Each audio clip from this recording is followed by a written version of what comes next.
Hi everyone. सो आपके job update के पहले मैं आपको एक अपडेट ये दे दूं कि कल हम जो है संडे को एक लाइव रख रहे हैं Q&A सेशन। तो जैसे हर महीने लगभग हम करते हैं, तो एक महीने लगभग हो गया था और मैं इसका कम्युनिटी पोस्ट में एक पोस्टर डाल दूंगा और क्वेश्चंस वहाँ पे आप कमेंट में डाल देना। तो कल हम जब लाइव कर रहे होंगे तो वहाँ पे सारे क्वेश्चंस को डिस्कस कर लेंगे, ठीक है। तो कल चलिए संडे को मिलते हैं लाइव के लिए। अभी हम जॉब अपडेट के बारे में बात कर लेते हैं। देखिए, जो आपकी जॉब आई है वो आई है सुप्रीम कोर्ट में जूनियर कोर्ट असिस्टेंट की। जूनियर कोर्ट असिस्टेंट होता क्या है? देखिए, जूनियर कोर्ट असिस्टेंट करता क्या है? जूनियर कोर्ट असिस्टेंट का मतलब काम बेसिकली देखो, जब जो कोर्ट होता है ना, सुप्रीम कोर्ट, जो कोर्ट आपके जज और एडवोकेट्स नहीं होते, बहुत सारे लोग होते हैं, तो उनकी हेल्प करना, उनको असिस्ट करना, केसेस की फाइलिंग करना, उनके सिक्वेंसिंग करना, पूरे वीक में कौन सा केस कब अपडेट होना है, बेसिकली जो क्लरिकल और असिस्टेंट वाला काम होता है, असिस्टेंस वाला काम होता है, उनको असिस्ट करना। कोई उनका काम पड़ गया उनको असिस्ट करना, कोई पब्लिक आ गई वो जनरल छोटी मोटी क्वेरी पूछ रही है तो उनको आंसर करना। आरओ ने जो भी सीनियर हैं एडवोकेट्स वगैरह या फिर सीनियर जो भी जज वगैरह हैं, उन्होंने कुछ ऐसा काम दे दिया छोटा मोटा, वो उनको करके फाइल तैयार करके देना, मेल का रिप्लाई करना। तो ये सारे काम होते हैं आपके जूनियर कोर्ट असिस्टेंट के। अब ये लग तो रहा होगा आपको क्लरिकल पोस्ट, लेकिन जो इसकी जॉब है और जो ग्रेड पे है वो काफ़ी अच्छा है। ये नॉन गैजेटेड पोस्ट है और ग्रुप बी की लेवल 6 की पोस्ट है। ये ऐसी पोस्ट है जैसे मान लो आपके एसएससी सीजीएल की जो जॉब्स होती हैं उसमें जो लेवल 6 की जॉब्स होती हैं, लाइक डीए वगैरह हो गई 4200 ग्रेड पे वाली, एग्जैक्टली सेम जॉब है, ठीक है। और इसमें सैलरी भी हैंडसम है। अगर आप इसका नोटिफिकेशन देखो, नोटिफिकेशन मेंशन कर रखा है कि जो आपको ग्रॉस सैलरी मिलेगी वो 63,000 के अप्रॉक्स मिलेगी, ठीक है।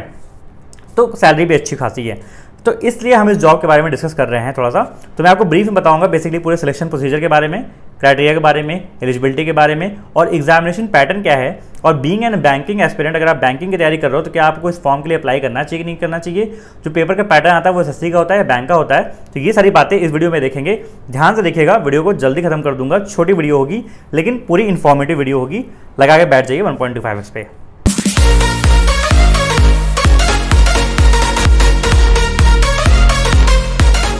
सबसे पहले देखिए, नोटिफिकेशन जो है वो नोटिफिकेशन की पीडीएफ 4 पेज की है, बहुत छोटी है, वो मैं टेलीग्राम ग्रुप में डाल दूंगा, आप वहां से एक्सेस कर लेना।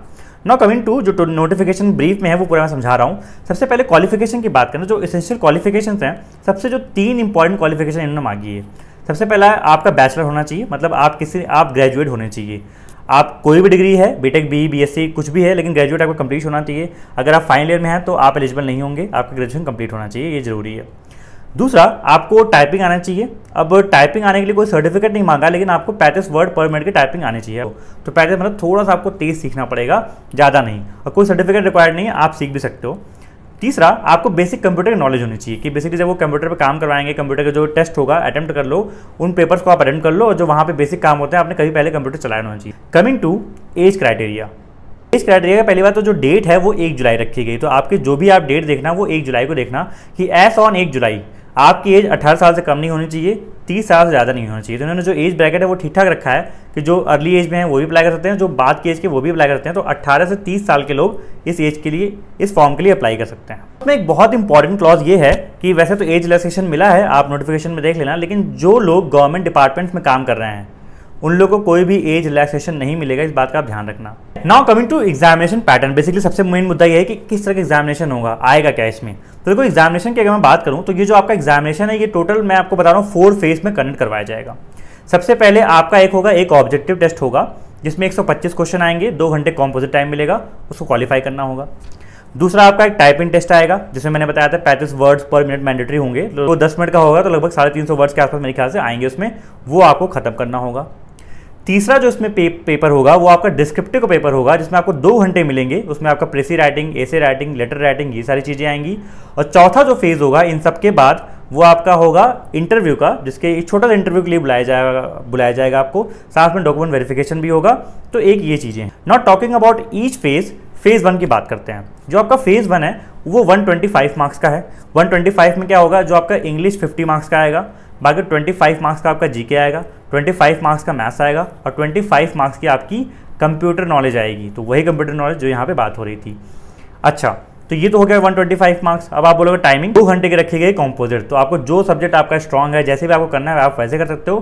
प्लस नेगेटिव मार्किंग है 1/4 की, तो जैसे एसएससी में होता है कुछ वैसा नेगेटिव मार्किंग रखा गया है, ठीक है। उसी सेम डे और सेम प्लेस पे जहाँ पे आपका सेंटर पड़ा होगा, उसी सेम सेंटर पे पेपर ये वाला खत्म होने के कुछ देर बाद आपका क्या स्टार्ट हो जाएगा, कंप्यूटर का टाइपिंग टेस्ट स्टार्ट होगा।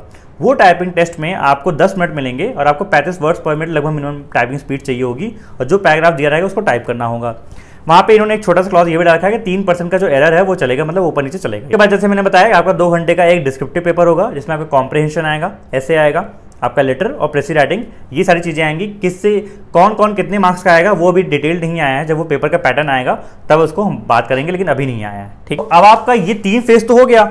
उसके बाद क्या होगा, ये जो तीनों फेज आपका खत्म हो जाएगा, आपका ऑब्जेक्टिव टेस्ट, आपका कंप्यूटर टेस्ट, आपका डिस्क्रिप्टिव पेपर और आपका टाइपिंग पेपर, तो इन सब के बाद जो एक छोटी सी कट ऑफ बनाई जाएगी, जो मेरिट बनाई जाएगी, इनको जो क्वालिफाई कर लेगा, अब एग्जैक्टली नहीं लिखा गया किससे कितना परसेंट लेंगे, लेकिन मोस्ट प्रॉब्ली मेरे ख्याल से डिस्क्रिप्टिव और ये ऑब्जेक्टिव वगैरह के लेंगे, जो भी है, और शायद इसके टाइपिंग को क्वालिफाइंग रखेंगे, जो भी है, अब एग्जैक्टली नहीं पता, लेकिन वो जब बाद में तक पता चलेगा, लेकिन जनरली ऐसा होता है। तो उसको मिला के एक कट ऑफ निकालेंगे और उसको जो क्वालिफाई करेगा फाइनली उन लोग को इंटरव्यू राउंड के लिए बुलाया जाएगा। फॉर्म का ओपनिंग डेट है वो आपको पता है, आज से स्टार्ट हो गया है, 18 जून से लेके 10 जुलाई तक इसके फॉर्म भरे जाएंगे। एंड द मेन थिंग इसकी जो फीस, इसकी फीस बहुत ज़्यादा नहीं रखी गई है। जो यू आर ओबीसी के लोग हैं, उनके लिए 500 रुपये रखी गई है, बाकी लोगों के लिए 250 रुपये रखी गई है। तो 500 रुपये यहाँ पे फीस को कंसिडर कर सकते हैं, 500 रुपये फीस ठीक ठाक रखी। ठीक है, ना बात करते हैं सैलरी की। सैलरी तो मैंने बताई दी आपको, इसकी जो सैलरी है वो ग्रॉस सैलरी मिला के एचआरए मिला के बता रहे हैं, ये 63,000 होगी। ठीक है, तो 63,000 रुपये आपको मिलेगी इसकी सैलरी। और इसकी जो पोस्टिंग है वो मोस्ट प्रॉब्ली मेरे ख्याल से सुप्रीम कोर्ट दिल्ली में होनी चाहिए, बाकी आगे देखेंगे। तो दिल्ली में अगर आपको पोस्टिंग मिल रही है, 63,000 सैलरी मिल रही है with a grade pay of 4200 grade pay, तो ये अच्छा है, ये पोस्टिंग अच्छी है, ये जॉब अच्छी है। Now coming to pattern, paper pattern कि सर एसएससी का पैटर्न होगा या बैंकिंग का पैटर्न होगा, और क्या हमको अप्लाई करना चाहिए, नहीं अप्लाई करना चाहिए। अगर पेपर की बात करें, मैं इसका प्रीवियस एक क्वेश्चन पेपर बैठ कर भी देख रहा था कुछ देर पहले। तो जो इसका मैं इंग्लिश अगर टॉपिक वाइज बात करूं, तो जो इंग्लिश इसका देखो, इंग्लिश अच्छा खासा उसमें आता है, 50 मार्क्स का इंग्लिश आता है और का डिस्क्रिप्टिव भी आता है। तो अगर आपकी इंग्लिश है तो you can fill this form. अब कैसे करना है इसमें, जो इसकी इंग्लिश है, English most of the grammar आती है, जैसे मान लो एसएससी में होता है ना, तो उस तरह से आती है, ग्रामर के ज़्यादा क्वेश्चन आते हैं। मैं देख रहा था वन वर्ड सब्स्टिट्यूशन आए हैं, एंटोनिम सिनोनिम अच्छे खासे आए हैं। ठीक है, आपका मैच दो कॉलम आ रहा है, आपका एरर डिटेक्शन आ रहा है, तो इस तरह का आ रहा है। पर भैया ये सब तो बैंक में भी आता है, तो बैंक में भी आता है, तो बैंक में क्या होता है, it's more of reading comprehension.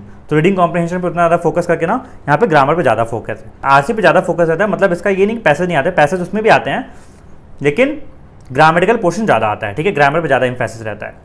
तो जो इसका कंप्यूटर का पेपर है, उसमें कंप्यूटर में देखो क्या आता है, आपका कंप्यूटर में जो सो वही सारी चीज़ें MS एक्सेल की चीज़ें पूछी जाती हैं। ठीक है, शॉर्टकट कीज़ के बारे में आता है, जो स्पेलिंग ग्रामर को चेक करने के लिए शॉर्टकट की यूज़ होती हैं। MS एक्सेल में कौन सा वर्ड डिस्क्राइब करता है टेक्स्ट को MS एक्सेल में, तो बेसिकली जो उसके DNS का फुल फॉर्म क्या है, MS वर्ड के बारे में। तो जो बेसिकली जो कंप्यूटर क्वेश्चन है वो सारे मोस्ट, जैसे आपके RRB PO में कंप्यूटर वाले आते हैं। ठीक है, MS वर्ड पे, MS एक्सेल पे, तो ये सारी चीज़ें हैं। नाउ कमिंग टू मेन है जीके वाला। तो जीके में जो मैंने देखा, इसका जीके के जो क्वेश्चन है वो मोस्टली स्टैटिक वाले क्वेश्चन ज़्यादा आते हैं, और उस टाइप के क्वेश्चन आते हैं जैसे आपने लूसेंट में पढ़े हैं ना, कॉन्स्टिट्यूएंट असेंबली का प्रेसिडेंट कौन था, एक ये क्वेश्चन, टॉपिक ऑफ कैंसर किस स्टेट से पास नहीं होता। ठीक है, लार्जेस्ट लैंडलॉक कंट्री वर्ल्ड में कौन सा है, हर साल इंटरनेशनल कैंसर डे किस दिन ऑब्जर्व होता है। थोड़े बहुत करंट अफेयर्स के भी क्वेश्चन आ जाएंगे कि मान लो उसमें फेमस पर्सनालिटी किसकी डेथ हो गई, ये बुक अभी किसने लिखी है। तो it's a mix of current affairs और स्टैटिक, लेकिन स्टैटिक ज़्यादा आता है, वो भी लूसेंट वाला। तो जो पूरा पैटर्न देख के समझ में आ रहा है, it's more of SSC type का पैटर्न और रेलवे टाइप का पैटर्न। ठीक है, तो जिसमें जो एसएससी और रेलवे टाइप के पैटर्न होते हैं उस तरह के आ रहे हैं। तो जो लोग एसएससी रेलवे की तैयारी कर रहे हैं वो ये फॉर्म भर सकते हैं, और जो लोग बैंकिंग की तैयारी कर रहे हैं, जिनकी इंग्लिश ठीक है, तो जिनकी इंग्लिश अगर स्ट्रॉन्ग होल्ड है और मैथ्स भी स्ट्रॉन्ग है, तो अगर वो 1 घंटे का टाइम निकाल सकते हैं लूसेंट वाला टाइप मटेरियल पढ़ने के लिए, वैसे मैं बोलूँगा आप चाहे तो बैंकिंग के एग्जाम से फोकस करो, बट अगर आप जॉब के लिए भी बहुत ज़्यादा, अगर आपको अभी नीड है और इस तरह से आप अभी फोकस कर सकते हो दूसरे एग्जाम्स पे भी, तो 1-1.5 घंटा निकाल के जो ये स्टैटिक जीके हैं लूसेंट वाली, इनको कवर कर लो और फिर इस एग्जाम को भर दो। क्योंकि ये देखो, ऑनेस्टली होकर बताता हूँ, जॉब अच्छी है, जॉब सच में बहुत अच्छी है, लेकिन भरना चाहिए या फिर नहीं भरना चाहिए, ये डिपेंड करता है आप पे कि क्या आप 1-1.5 घंटा निकाल के एक्स्ट्रा थोड़ा सा ये जो तैयारी है ये कर पाओगे, कंप्यूटर पढ़ पाओ। कंप्यूटर वैसे जो आप पढ़ते हो बैंक के लिए वही कंप्यूटर आएगी, डिस्क्रिप्टिव आपकी वही आएगी। मेन इसमें जो मैटर करता है वो जीके, और जो इसकी वो आती है क्या बोलते हैं कंप्यूटर, और जो बोलते हैं मैथमेटिक्स सिंपल वही आती है, अरिथमेटिक के क्वेश्चन ज़्यादा आते हैं इसमें। ठीक है, तो ये पूरा इसका पैटर्न था। अब आप लोग डिसाइड करो कि ये फॉर्म आपको भरना चाहिए नहीं भरना चाहिए। ठीक है, मैंने बता दिया, and that's it, bye bye, take care.